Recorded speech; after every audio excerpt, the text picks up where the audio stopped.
എപ്പിസോഡിന്റെ തുടക്കത്തിൽ തന്നെ pro hero മത്സരം നടക്കുന്നതിന് 3 ആഴ്ച മുൻപുള്ള ഒരു ഫ്ലാഷ് ബാക്ക് കാണിക്കും. അതിൽ ഒരുപാട് ചീഫായിട്ടുള്ള ആൾക്കാരൊക്കെ അവർ കൂടിയിരുന്ന് ഇപ്പൊ ഡിസ്കസ് ചെയ്യും. ആ ഒരു ബാറ്റില് കാൻഡിഡേറ്റ്സിന്റെ ഏതൊക്കെ ഡെവലപ്മെന്റ്സ്, എന്തൊക്കെ ഇംപ്രൂവ്മെന്റ്സ് അത് എൻഷുർ ചെയ്യണമെന്ന്, അവരുടെ personal skill, rescue skill, competition spirit, empathetic, അങ്ങനെ എല്ലാ കാര്യങ്ങളും ഇൻക്ലൂഡ് ചെയ്യണം എന്നൊരു തീരുമാനത്തില് അവരിപ്പോ എത്തും. കാരണം നമ്പർ 1 സൂപ്പർ ഹീറോ ആയിട്ടുള്ള ചിരിക്കുട്ടൻ ആൾക്കിന്ന് പവറില്ല.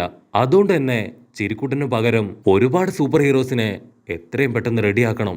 അവിടുന്ന് അങ്ങനെ കട്ട് ചെയ്താ ഇപ്പൊ പ്രസന്റ് കാണിക്കും. ഇവിടെ ഗ്രൗണ്ടില് ഇപ്പൊ ബാറ്റില് അത് അതിശക്തമായിട്ട് തുടരാണ്. കാൻഡിഡേറ്റ്സ് എല്ലാവരും ഒരുപാട് വാശിയോടെ ഇപ്പൊ ഓരോരുത്തരെയായിട്ട് സേവ് ചെയ്തുകൊണ്ടേയിരിക്കും.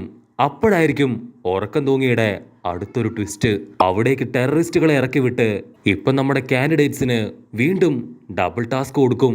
അവർക്കിപ്പോ ഒരേ സമയം ആളുകളെ സേവ് ചെയ്യണം, അതിന്റെ കൂടെ ടെററിസ്റ്റുകളെ റെസിസ്റ്റ് ചെയ്ത് അവിടെയുള്ള ജനങ്ങളെ സേഫ് ആക്കി കൊണ്ടുപോകണം. അവരെ കാണുമ്പോ ഇപ്പൊ ചപ്പർത്തലേനും ടോഡറോക്കും അവർക്ക് രണ്ടുപേർക്കും ഒരുപാട് ദേഷ്യം വരും. ടോഡറോക്ക് ഇസുക്കിനോട് വിളിച്ചു പറയും, നീ ഇവരെ സേവ് ചെയ്യ്, വില്ലന്മാരുടെ കാര്യം അത് ഞാൻ ഏറ്റെന്ന് പറഞ്ഞ് അവരുമായിട്ട് ഫൈറ്റ് ഇടാൻ തുടങ്ങും. കട്ട് ചെയ്ത ഉറക്കം തൂങ്ങി ആളിപ്പോ വമ്പം പ്ലാനിങ്ങിലാണ്.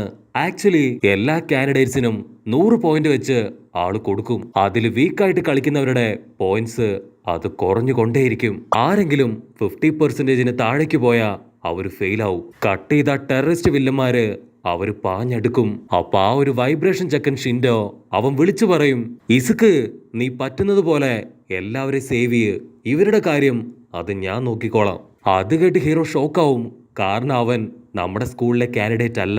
ഇവിടെ ഷിൻഡോ അവന്റെ 2 കൈയും ഇപ്പൊ തറയിൽ അമർത്തി വൈബ്രേറ്റ് ചെയ്യാൻ തുടങ്ങും. ആ ഒരു വൈബ്രേഷനില് ഒരുപാട് വില്ലന്മാര് അങ്ങനെ മറിഞ്ഞ് താഴെ വീഴും. പക്ഷെ മെയിൻ വില്ലൻ ആക്ക അവന് മാത്രം യാതൊരു കുലുക്കവും ഉണ്ടാവില്ല. അവൻ ഷിൻഡോയുടെ അടുത്തേക്ക് ഇപ്പൊ ചാടി വരും. എന്നിട്ട് ഫുൾ പവറില് അവന്റെ അൾട്രാസോണിക് സൗണ്ട് അത് റിലീസ് ചെയ്യും. ആ സൗണ്ട് വേവ്സ് അത് താങ്ങാൻ കഴിയാതെ അവനിപ്പോ പെടഞ്ഞ് താഴേക്ക് വീഴും. അങ്ങനെ ഷിൻഡോയുടെ കാര്യത്തില് ഇപ്പൊ ഏകദേശം തീരുമാനമായി. ആക്ക വീണ്ടും ചാടിത്തുള്ളി ഇപ്പൊ ഇസുക്കിന്റെ തൊട്ടടുത്തെത്തും. പക്ഷെ ടോഡറോക്കി അവനിപ്പോ ഇടയിൽ കയറി വന്ന് അവന്റെ ഐസ് പവർ അതുപയോഗിച്ച് ആക്കയെ റെസിസ്റ്റ് ചെയ്യും. പക്ഷെ വില്ലൻ വീണ്ടും അവന്റെ അൾട്രാസോണിക് പവർ ഉപയോഗിച്ച് ഐസ് അതൊരു ഭാഗത്ത് നിന്ന് ഇപ്പൊ തകർത്തു കൊണ്ടേയിരിക്കും. പക്ഷെ ആ ഗ്യാപ്പില് നമ്മുടെ ആൾക്കാര് അവരെ കൊണ്ട് പറ്റും പോലെ ഇപ്പൊ ഓരോരുത്തരെയായിട്ട് സേവ് ചെയ്തുകൊണ്ടേയിരിക്കും. അപ്പൊ അതേ സമയത്ത് ഇപ്പൊ സല്യൂട്ട് ചെക്കനും ടോഡറോക്കിന് അടുത്തേക്ക് വരും. അവൻ അവന്റെ ഫുൾ പവറില് ഇപ്പൊ കാറ്റടിച്ച് വീശിക്കും. അതിൽ ഒരുപാട് വില്ലന്മാര് തെറിച്ചു പോവുകയും ചെയ്യും. പക്ഷെ എന്താ, ടോഡറോക്കിയും സല്യൂട്ട് ചെക്കനും അവർ രണ്ടുപേരും ഇപ്പൊ പരസ്പരം കണ്ണു കോർത്ത് മുരച്ച് അങ്ങനെ നിൽക്കും. അപ്പൊ ടോഡറോക്കി പറയും, ഇവിടെ ഇപ്പൊ ഞാനുണ്ട്, നീ എത്രയും പെട്ടെന്ന് ബാക്കിയുള്ളവരെ രക്ഷിക്ക്. അതിനവൻ ടെൻഷനായിട്ട്, എന്നെ കൊണ്ട് പറ്റില്ല, എനിക്കിഷ്ടമുള്ളതേ ഞാൻ ചെയ്യൂന്ന് പറഞ്ഞ് അവൻ ഹായായിട്ട് അങ്ങനെ നിൽക്കും. അങ്ങനെ വീണ്ടും ഇവര് രണ്ടുപേരും വില്ലന്മാരെ പിടിച്ചു വലിച്ച് ഇപ്പൊ അറ്റാക്ക് ചെയ്തുകൊണ്ടേയിരിക്കും. ടോഡറോക്കി ഐസ് ക്രിയേറ്റ് ചെയ്യും. അപ്പൊ കറക്റ്റ് സമയത്ത് അവൻ കാറ്റടിപ്പിച്ച് ഐസ് മെൽറ്റാക്കും. ടോഡറോക്കി ഫയർ ഉപയോഗിക്കും. അവൻ കാറ്റ് വെച്ച് അതിന്റെ ദശ തിരിച്ചുവിടും. അത് കാണുമ്പോ ഇപ്പൊ ടോഡറോക്കിക്ക് അവന് കലിപ്പ് കയറും. അങ്ങനെ അവർ രണ്ടുപേരും ഇപ്പൊ പരസ്പരം പൊരിഞ്ഞ അടി ബഹളം. ഫൈറ്റിന്റെ അവസാനം സല്യൂട്ട് പയ്യൻ അവൻ ടോഡറോക്കിയോട് ചോദിക്കും, നീ ആ എൻഡവറിന്റെ മകനല്ലേ? അച്ഛന്റെ പേര് കേൾക്കുമ്പോ ഇപ്പൊ ടോഡറോക്കിക്ക് കലി കേറി വരും. അപ്പൊ സല്യൂട്ട് മാൻ അവനിപ്പോ പതിയെ ഒരു ഫ്ലാഷ് ബാക്കിലേക്ക് പോവും.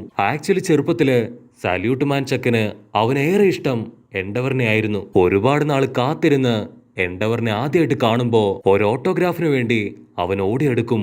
പക്ഷെ എൻഡവർ അവനെ തട്ടിത്തെറിപ്പിച്ച് മൈൻഡ് പോലും ചെയ്യാതെ അവിടുന്ന് കടന്നുപോകും. അവിടുന്ന് അങ്ങനെ കട്ട് ചെയ്ത് ഒരുപാട് വർഷങ്ങൾക്ക് ശേഷം സല്യൂട്ട് ചെക്കൻ അവൻ വലിയ പയ്യനായിട്ട് വളർന്ന് ആദ്യമായിട്ട് US സ്കൂളിൽ ജോയിൻ ചെയ്യാൻ അവിടേക്ക് വരും. അപ്പോഴായിരിക്കും അവൻ എൻഡവറിന്റെ മകൻ സാക്ഷാൽ ടോഡറോക്കിയെ കാണാ. അവൻ ഓടി വന്ന് ഇപ്പൊ ടോഡറോക്കിയുടെ കൈ പിടിച്ച് അവനോട് സംസാരിക്കാൻ തുടങ്ങും. പക്ഷെ ടോഡറോക്കി അവന്റെ കൈ തട്ടി മാറ്റി അവിടുന്ന് നടന്നു പോകും. അവിടുന്ന് അങ്ങനെ ബ്ലാക്ക് ഔട്ട് ചെയ്താ ഇപ്പൊ പ്രസന്റില് ടോഡറോക്കിക്ക് ഇപ്പോഴായിരിക്കും അവനെ ഓർമ്മ വരിക. പക്ഷെ ഇപ്പൊ സല്യൂട്ട് പയ്യന് എൻഡവറിനോട് ഒരുപാട് വെറുപ്പാണ്.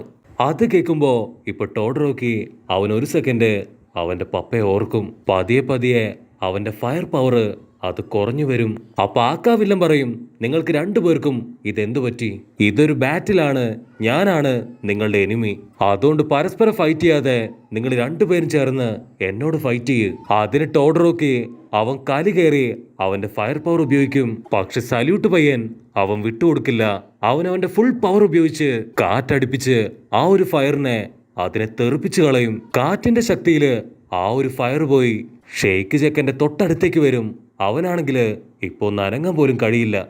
അത് കണ്ട ഇസുക്ക് പയ്യൻ അവൻ ചാടി വീണ് ഷെയ്ക്കിനെയും തൂക്കിയെടുത്ത് അവിടുന്ന് രക്ഷപ്പെടും. കട്ട് ചെയ്താ വീണ്ടും ഇപ്പൊ സല്യൂട്ട് പയ്യന്റെ ഒരു ഫ്ലാഷ് ബാക്ക് കാണിക്കും. ഫ്ലാഷ് ബാക്കില് അവന്റെ കുട്ടിക്കാലം കാണിക്കും. ചെറുപ്പം മുതലേ അവൻ ഒന്നിനോടും യാതൊരു പേടിയുമില്ല. എന്തിനേയും പുറകെ പോയി അവൻ അറ്റാക്ക് ചെയ്ത് പിടിക്കും. അതുപോലെ തന്നെ അവന്റെ ഏറ്റവും വലിയ ആഗ്രഹമാണ് ഒരു സൂപ്പർ ഹീറോ ആയി മാറുക എന്നത്. പക്ഷെ എൻഡവർ ആളവനെ ഇൻസൾട്ട് ചെയ്തതിന് ശേഷമാണ് അവന്റെ മൈൻഡ് പോലും മാറിപ്പോയത്. അവിടുന്ന് അങ്ങനെ കട്ട് ചെയ്ത് ഇപ്പൊ US സ്കൂളിന്റെ എൻട്രൻസ് എക്സാം കാണിക്കും. അതിലെല്ലാവരും ഒരുപാട് കഷ്ടപ്പെട്ട് ഓടിക്കൊണ്ടേയിരിക്കും. പക്ഷെ ആ ഒരു റേസില് അതിൽ ഫസ്റ്റ് അടിക്കുക നമ്മുടെ സല്യൂട്ട് ചെക്കനാണ്. അവൻ ക്യാഷ്വൽ ആയിട്ട് ഇപ്പൊ ടോഡറോക്കിയോട് സംസാരിക്കും. ആക്ച്വലി താനാ എൻഡവറിന്റെ മകനല്ലേ. ടോഡറോക്കിക്കാണെങ്കിൽ അവന്റെ അച്ഛനെ തീരെ ഇഷ്ടമല്ല. അവന്റെ അച്ഛന്റെ പേര് കേട്ടുടനെ അവന്റെ കൈ തട്ടി മാറ്റി ടോഡറോക്കി അവിടുന്ന് നടന്നു പോവും. അന്നു മുതല് ഇവന് ടോഡറോക്കിയെയും തീരെ ഇഷ്ടമല്ല.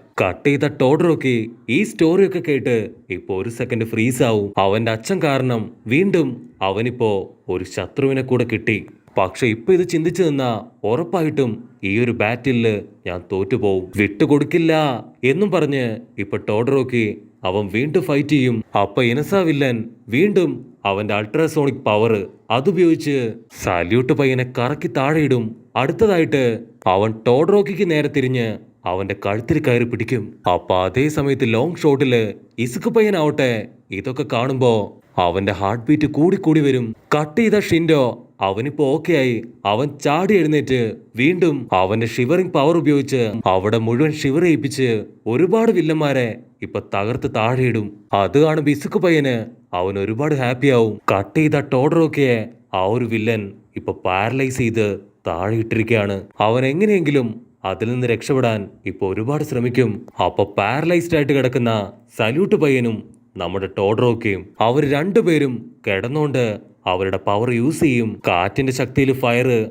അത് തെറിച്ചുപോയി ആ ഒരു മെയിൻ വില്ലന്റെ ബോഡിയിൽ തട്ടി അവൻ കത്താൻ തുടങ്ങും. പക്ഷെ അവനൊരു പോറല് പോലും പറ്റില്ല. അപ്പൊ അതേ സമയം ബാക്കി വില്ലന്മാര് ഇപ്പൊ സിമന്റ് ബുള്ളറ്റ്സ് ഉപയോഗിച്ച് നമ്മുടെ ആൾക്കാർക്ക് നേരെ ഫയർ ചെയ്തുകൊണ്ടേയിരിക്കും. അത് കണ്ട് ഇസുക്ക് പയ്യൻ അവൻ അവിടേക്ക് വന്ന് അവന്റെ പവർ ഉപയോഗിച്ച് ടോഡറോക്കിയെയും സല്യൂട്ട് പയ്യനെയും അവർ രണ്ടുപേരെയും സേവ് ചെയ്യാൻ ശ്രമിക്കും. അവിടുന്ന് അങ്ങനെ കട്ട് ചെയ്താ ഇപ്പൊ ഉറക്കം തൂങ്ങിയെ കാണിക്കും. ആളുടെ ഉറക്കമൊക്കെ പോയി ഇപ്പൊ ഉഷാറായിട്ട് നമ്മുടെ ആൾക്കാരുടെ പെർഫോമൻസ് അത് നോക്കിയിരുന്ന് അങ്ങനെ ആസ്വദിക്കും. അപ്പൊ മറ്റൊരു ഭാഗത്ത് ഇപ്പൊ മുടിക്കാരൻ ചെക്കൻ അവനവന്റെ മുടി ഉപയോഗിച്ച് ഡസൺ കണക്കിന് വില്ലന്മാരെ ഇപ്പൊ ചുരുട്ടിപ്പിടിച്ച് മടക്കി ലോക്ക് ചെയ്യും. കട്ട് ചെയ്ത ഇസുക്ക് പയ്യൻ അവനവന്റെ ഫുൾ പവറില് ഓടി വന്ന് വില്ലന്റെ തലക്കിട്ട് തന്നെ ഒരൊറ്റ ചവിട്ട്. പക്ഷെ കറക്റ്റായിട്ട് വില്ലൻ കൈവച്ച് ഇസുക്ക് പയ്യനെ തട്ടിവിടും. അതുകൊണ്ട് കാര്യമായിട്ട് അവന് വലിയ പരുക്കുകള് ഒന്നും തന്നെ സംഭവിക്കില്ല. അപ്പൊ എല്ലാവരെയും ഞെട്ടിച്ചുകൊണ്ട് വലിയൊരു ലോങ് ബെല്ല് കേൾക്കും. ആ ഒരു ബെല്ലോട് കൂടെ ഈ സെക്കൻഡ് ബാറ്റിലും അവസാനിച്ചിരിക്കുകയാണ്. അങ്ങനെ എല്ലാവരും അവർ ചെയ്തുകൊണ്ടിരുന്ന കുത്സിത പ്രവർത്തനങ്ങളൊക്കെ നിർത്തിവെച്ച് പതിയെ ഇപ്പൊ ഗ്രൗണ്ടിന്റെ പുറത്തേക്ക് വരും. അവിടുന്ന് അങ്ങനെ കട്ട് ചെയ്ത് ഇപ്പൊ എല്ലാവരും റിസൾട്ടിന് വേണ്ടി വെയിറ്റിംഗ് ആണ്. ഉറക്കം തൂങ്ങി ആള് വലിയൊരു ലിസ്റ്റ് അവർക്ക് മുൻപിലേക്ക് കൊണ്ടുവരും. അത് കണ്ടുടനെ ഇപ്പൊ ഇസുക്ക് പയ്യൻ അവന്റെ പേര് അതിലുണ്ടോ എന്ന് നോക്കുന്നതോട് കൂടെ ഈ ഒരു എപ്പിസോഡും അവസാനിക്കുന്നു.